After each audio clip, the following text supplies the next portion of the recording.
I know what you guys are thinking.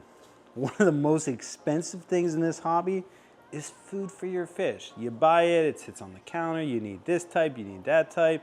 Some of it expires. Well, today, I'm gonna give you a food that never expires. It actually produces itself. What is better than that? Let's get right into today's video.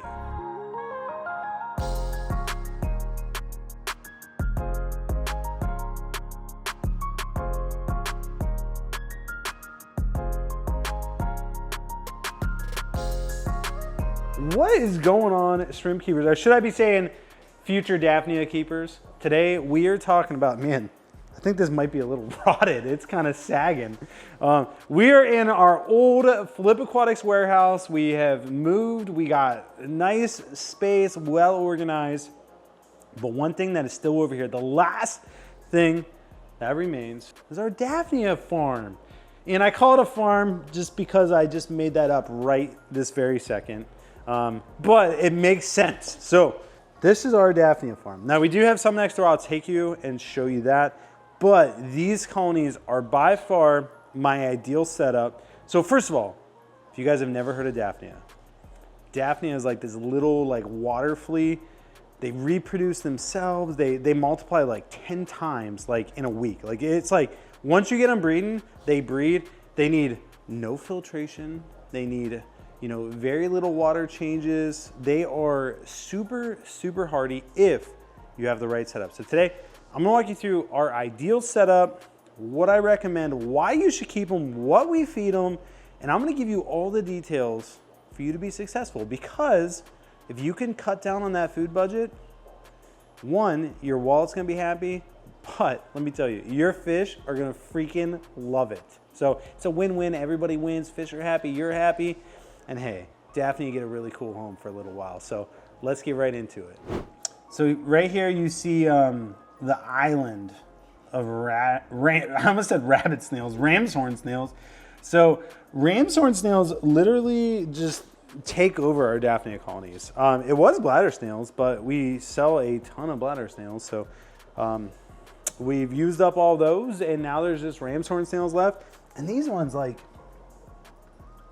they have pitting, which is interesting because this water is just nasty. But it's interesting. So we're still over in the back building. I did want to go over the ideal setup and kind of, I think that's the first place to start. So for you guys at home, you can literally use any size container that you want. What I would recommend, shallow, more surface areas. So like, we actually have one over here. This is, like if you, M's getting like caught up by a net. If you had the perfect container, this is like a very easy container. You can get these at like Sam's Club, you can get them at Walmart, places like that. This is like a dish container. Like, you know, they use it at the restaurants, put dishes in there, carry it to the back. They're fairly inexpensive. I want to say like Sam's Club, don't quote me on this because inflation's insane and so is tariffs. Not to get political, I don't want to see those comments down below. But anyway, they sell them, when I bought them last, they were like $8 a piece. So they might be $15 now, I don't know. But anyway, these are really good because they're super shallow and there's a lot of surface area. You don't need a filter, we'll get to that. But that's what you're looking for. You don't need what I'm gonna show you, but if you wanna feed your entire fish room and you got lots of fish, then you're gonna want one of these tubs.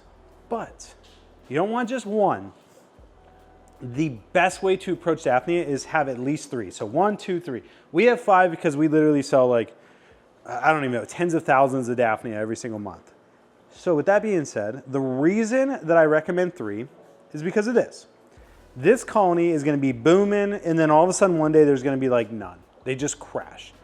No matter what I've done, whatever I've tried, they always crash eventually. I apologize if you heard my phone. I forgot to turn it off. M's already giving me the glare. So let me do that real quick. All right, we're back. So no matter what I do, this colony will crash. It always happens. And it doesn't crash to the sense like every single one dies, but the majority of the ones that are alive die. And then there's eggs down in there. So then we usually, you know, we do a huge water change. We lower the water level to get it nice and low so that, you know, when they hatch, they can find each other. And then it repopulates itself. But if we want to rush it, we still have colony B. We can take some out of there, put it in colony A, and then it rebounds. And then it's good again for like, anywhere from like a month to like 6 months. There's no rhyme or reason. So what we do is we kind of do our own full resets. We kind of reset it ourselves so that we control it. So this colony we'll let go for a month, and then we'll start this colony, and then let this one go for a month, and now this one's at 2 months. Now we'll let this one go, so this one's at 3, 2, 1, and then boom, now we're back to this one. We'll do a massive water change, we'll catch as many out of there, we'll siphon the bottom, we'll get rid of all the debris, make sure it's nice clean water, and we'll start with like this much water in there because these are like, I wanna say close to 24 inches deep. You wanna get that nice small amount of water, and then over time you're gonna build that water up. So we'll do a water change, which is just adding water until eventually it's full, and then it starts overflowing, and we just do like, you know, weekly water change. We don't do anything crazy. And then we'll reset this one, and then so on and so forth. So you always wanna have multiple options. You don't want all your eggs in one basket. I know our grandma and grandpa have been telling us that for years, and here it is coming full circle. So you don't want all your eggs in one basket, so 3 colonies is ideal. And again, the reason I like the 80-gallon, these are 80-gallon Laguna, maybe they're not 80 gallons. I always feel like they're 80 gallons, 72 gallons. 72-gallon Laguna, the dimensions are 51 inches by 31 inches by 18 inches deep. So those are the actual dimensions. These work perfect. You can set these up in a garage. These Daphnia do prefer cooler temperatures, so like basement is ideal. I know that that's not always possible. Some places don't have basements, nor do you want a couple ponds of stinky Daphnia in your basement because if you overfeed them, there is a slight odor. It isn't every time, but fair warning, there could be. So this is the ideal setup. Now, as far as filters, we don't run any filters. We tried them with matte filters, sponge filters. We tried them with, I don't think I've ever tried a power filter, but we've tried definitely sponge filters 100 different ways. And what happens is Daphnia are filter feeders. So you look at this pond, it's super cloudy. That means the Daphnia have food to eat. If it's clear, they don't have food to eat. So that's always your telltale sign whether you need to feed them. But if you have a sponge filter in there, what it's gonna do is it's also filtering the water. And so whatever the Daphnia food is, it's gonna collect into that sponge filter, clog up the sponge filter. Now you got a sponge filter that isn't even working, but it's still running. And next thing you know, your NO3s are through the roof anyway, and you're not doing water changes because you think that it's gonna be fine. Next thing you know, the whole colony crashes. So it's easier just to have air. That's the only thing. And then do water changes from that. And I don't prefer like crazy air. I like this. It's just a nice, consistent, it's getting, you know, the gases from the bottom, bringing it to the top. It's nothing crazy. We always do 2, but you don't have to do 2. You can just do 1. We don't use air stones. We literally just cut PVC pipe. I got one around here somewhere. We cut PVC pipe like this, and we'll put our air line like through this hole, and then we'll just put it down there, and it holds the air line down. You're good to go. Nothing crazy, nothing nuts. And the cool thing about these is if you guys have like pea puffers or something, bladder snails will eat the same food that Daphnia are gonna eat, ramshorn snails will eat it. So like now you got an unlimited supply of snails, you got an unlimited supply of Daphnia. All of a sudden that food budget, going to 0. So let's go next door. We'll show you our new colonies, what we're experiencing over there to give you some more insight on setting up a colony and what you guys can expect. 2 points I wanna make before we go next door. 1, we run lights on these 24/7. They never shut off, they're 100% on. We found that that works better than doing like some people will recommend. God, that was painful. If that was painful for you guys, imagine how it felt coming out of me. So that was brutal. But some people will recommend 16 hours of light, 8 hours of dark. For us, we've tried everything. 24 hours of light seems to be the thing that works the best. So with that being said, if you guys wanted to increase the things that you're breeding in here, this is literally the best home for duckweed. 1, it's gonna eat up your NO3s like crazy. And 2, if you got goldfish or something, this stuff, the bees freaking knees. That's all I got. Let's go next door. So I want to show you what we actually feed Daphnia because that's a very important part. That's one of the most critical areas where most people fail is because they don't know what to feed them, or they try, you know, looking up online, what do you feed them? And then, you know, you see yeast, you see spirulina powder, you see all these things. We've tried it. We've had a lot of failures. Eventually, we got onto this kind of recipe, and it's kind of confidential. So I'll give you the details though. I'll kind of give you the peek behind the curtain. So this is what our food looks like. If I can find the opening. Look at that. It's got like yeast in it, it's got spirulina, it's got you know, a bunch of different stuff. I don't have all the ingredients here, but what we do is we've been using this for so long, we've had so much success with it, we actually turn it into our own brand of food. So this isn't a sales pitch, but I promise you that if you guys have struggled with Daphnia in the past and you want to give it a try, the most critical point of having success with them is the food. We have a super good food for you. It's called, I don't even remember what it's called, to be honest. But anyway, we'll put the link down below with what the food's called. And we'll actually go get a bag towards the end of the video and actually show you the product, show you how much it is. This food goes a long way. So we have colonies that are like 80 gallons. Now down here, they're 275 gallons, which we'll show you shortly. But how we mix them, we got one of our little blenders. We get some water in here. We usually take, I don't know, if for like 275 gallons, I probably would use this scoop and do like 2 of these or more into 1 container of water. And then, you know, if you've never used a magic bullet, you just screw the lid on, boom, and it blends it up real good. That is the best way to mix it. You could add the powder directly to the tank. I don't recommend it. If you guys have ever worked out, you know, drank protein shakes, they sell those little shakes with like a little medicine ball type thing in the middle that stirs it up. You can get one of those and that would be really good for mixing this as well. You don't need, you know, a magic bullet or some type of blender. So there's a lot of different options to go, but I highly recommend pre-mixing it beforehand and start with less and then build up. So like, here's a good example over here. If you look at this pond, now this isn't a Daphnia pond, but the water is completely clear. I can see the bottom. For a Daphnia colony, you never want it to look this way. If it looks this way, it means they're not eating, they don't have food. So you always want it to be cloudy, and you'll see shortly our colonies and how they currently look. But I'll also go over some of the issues we're having with these type of ponds too. So feed a little bit, check the next day. If the water's clear, feed a little bit more, and eventually you'll find like, okay, this is roughly how much they eat in 1 day or 2 days or 3 days or whatever it is. And the next time you feed is only when it's clear. So that's really important.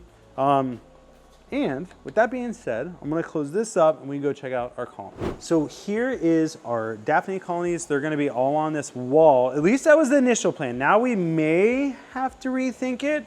And the reason being is, boom, this is like 2, I don't know, probably 3 feet, maybe like 2.5. So the depth here is way more.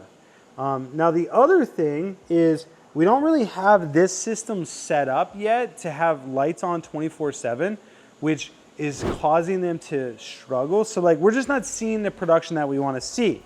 Now, a lot of things are going good. That's crazy. We have so many shrimp still in here too. And then tons of Daphnia. I mean, there's like baby Daphnia literally everywhere. Yeah, that's crazy.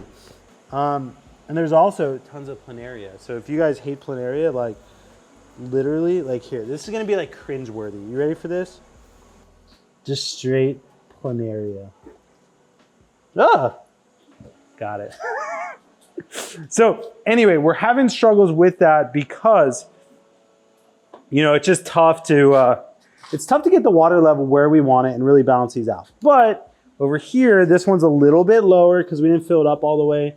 This one seems to be doing better. Still not great. So I highly recommend surface area versus depth. Now, the more water volume you could have, like if I can make all these ponds one pond that was connected and it's only this tall, that'd be phenomenal. But what I don't want to do is like, hey, I don't want to drill these lower. Now all of a sudden we can only use them for Daphnia. They can never be used for shrimp ever again. So we just need to get creative about how we use these. Maybe we just continue to utilize the back building to grow out Daphnia because I'm not loving this. So again, that is our biggest struggle with these colonies is just simply the fact that the depth is way too much and it's causing a lot of issues. And also we don't have the lights set up 24/7. They only run the time we're here, say 5 a.m. to 5 p.m. So they run for like 12 hours a day and then we turn them off. So all those things are playing against them. The good news is we are breeding an absolute ton of ram's horn snails, of bladder snails. Like, look how good these bladder snails look. Shells look phenomenal. Babies literally everywhere. To do a water change, like literally you just let that run for 24 hours, you're good. So like, it is very convenient. And this is one of the ponds that is actually doing good the more that I look at it. And if you want to get a shot of like this back corner, like there's just Daphnia everywhere. It's like literally all over the place. So I guess we're having some success, but not nearly what we would like to see. And so, so it's just one of those juggling acts, and this isn't a very non-ideal, whoops. Poor little snail friend, I tried to save his life and he fell to the floor. I'll try to find him after this video, don't worry. Maybe I won't be able to find him, I don't know. But anyway, so that is just kind of a rough view of Daphnia. Now, as far as feeding this, a lot of fish. So a lot of our fish will come in and they're just picky, right? They might be wild caught, they might be used to a different type of food. I have never had a fish deny the delicious meal of Daphnia. They just go crazy for it, they love it. It really, gets them back to their natural instincts. A lot of people say it induces breeding. I don't know if that's true. It might be an aphrodisiac. It might be one of those. I don't know, I'm not making any claims. But I do know that everything we did, they'll love it. It's a really good treat. And you can grow it for next to nothing for your fish room. Now, again, you got to have multiple ones set up because they will crash no matter what you do. If you find the way to not make them crash, comment down below. Let me know. I did it, Robbie. You're wrong. I've had this colony going for 2 years and because I want to know. And then I'll call you and I'll be like, dude, tell me your secrets. But anyway, I'm going to guess that no one comments that. And if you do, you're probably lying. Just kidding. So we interrupt your normally scheduled programming to bring you a special announcement that I don't know what is going on. Me and Em just walked past our, I don't even, this is our sub pump. This thing is literally 8 feet deep, maybe bigger. So like you fell in this, you're stuck. You may die. I don't know. It's pretty disgusting. But there's like this weird noise. So let me first see if it's this. Okay, it's not that. This thing is running literally nonstop. And I don't know why. And I've never opened this before, but I feel like it's pretty heavy. Oh my gosh. Yeah, look down it. See? Look how deep that is and nasty it is. So it looks like because it's raining, there's just a ton of water pouring in. That's crazy. Oops. Like this thing is like 12. It's more than 20 pounds. Oh God. Oh gosh. Mark set me up. And do you enjoy watching me struggle? I don't know how to do it. I think it's shifted. Hey! Oh God. Come on, get back over here. Come on, buddy. Hey! My God. Wouldn't it be nuts if I stepped on it and just collapsed? That'd be the best end of the video. I thought literally this thing would be like halfway full based on how it sounds. It's just a lot of water going in there. So let me just tell you, best video we've ever made. Not really, but it's okay. Em cut me off. How dare she? I was still going. But anyway, we'll see you guys next time. Yeah. So anyway, shrimple food for Daphnia is what it's called. Food for Daphnia. We really made it work on this one. So anyway, it comes in a 100-gram pouch. Now, if you guys just have like a small container like I showed you at the beginning of the video where it's like, the dish container, this thing will literally last you so long. To make it last the longest time possible, we keep it in the refrigerator. And that's only because it has active yeast in the ingredients, which they recommend that you keep it refrigerated. So you can definitely keep this refrigerated. It will make it last a long time. But I mean, it's just cooking ingredients. So I imagine this would last years and years and years if kept in the refrigerator. So no worries about it expiring. You can definitely find this down below with the link. And, or you can just go to flipaquatics.com, search food for Daphnia, and it will come right up. On that note, If you guys found this video useful, do me a favor, go down below, hit that subscribe button. It helps us out a ton. We love having you a part of what we're doing here. We want you guys to be a part of this. And so definitely hit that subscribe button. And then if you really want to be a part of this, hit that bell notification too. And then you'll know every time that we post a video so that you never miss one. Now, with that being said, you guys make it a great rest of your week. As always, God bless, and we'll catch you on the flip side. For more unhinged content, consider joining our Aquarium Club by hitting the join button. As a member, you'll get perks like weekly members-only videos dropping every single Friday. And let me just tell you, those are unhinged.